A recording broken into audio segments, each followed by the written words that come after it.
ആരോഗ്യത്തോടെ ഇരിക്കാം. മികച്ച പരിചരണം ഞങ്ങളുടെ ഉറപ്പ്. Shoranur medical trust, Shoranur. പാലക്കാട് കളക്ട്രേറ്റിൽ കൈക്കൂലി വാങ്ങുന്നതിനിടെ 3 പൊതുമരാമത്ത് വകുപ്പ് ഉദ്യോഗസ്ഥരെ വിജിലൻസ് പിടികൂടി.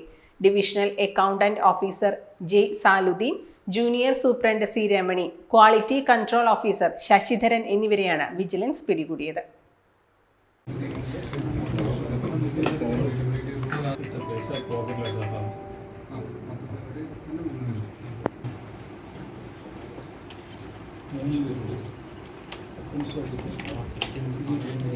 ഇവരിൽ നിന്ന് 2000 രൂപ വീതം കൈക്കൂലി പണം പിടിച്ചെടുത്തു.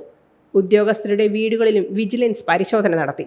പാലക്കാട് വിജിലൻസ് ഡിവൈഎസ്പി എസ് ഷംസുദ്ദീന്റെ നേതൃത്വത്തിലുള്ള സംഘമാണ് കൈക്കൂലി പണം പിടികൂടിയത്. കൈക്കൂലി ആവശ്യപ്പെട്ടതോടെ പാലക്കാട് സ്വദേശിയായ കരാറുകാരൻ ഉദ്യോഗസ്ഥർക്കെതിരെ വിജിലൻസിനെ സമീപിക്കുകയായിരുന്നു. വിജിലൻസ് നൽകിയ പണം വാങ്ങുന്നതിനിടെയാണ് ഉദ്യോഗസ്ഥർ വിജിലൻസിന്റെ പിടിയിലായത്. ബില്ല് മാറുന്നതിനായി മൂവരും കരാറുകാരിൽ നിന്നും 2000 രൂപ വീതം കൈക്കൂലി വാങ്ങുകയായിരുന്നു. മൂവരും പതിവായി കൈക്കൂലി വാങ്ങിയിരുന്നതായി വിജിലൻസിന് നേരത്തെ പരാതി ലഭിച്ചിരുന്നു. ഇതിന്റെ അടിസ്ഥാനത്തിലായിരുന്നു മൂവരെയും വിജിലൻസ് കരാറുകാരെ ഉപയോഗിച്ച് പിടികൂടിയത്.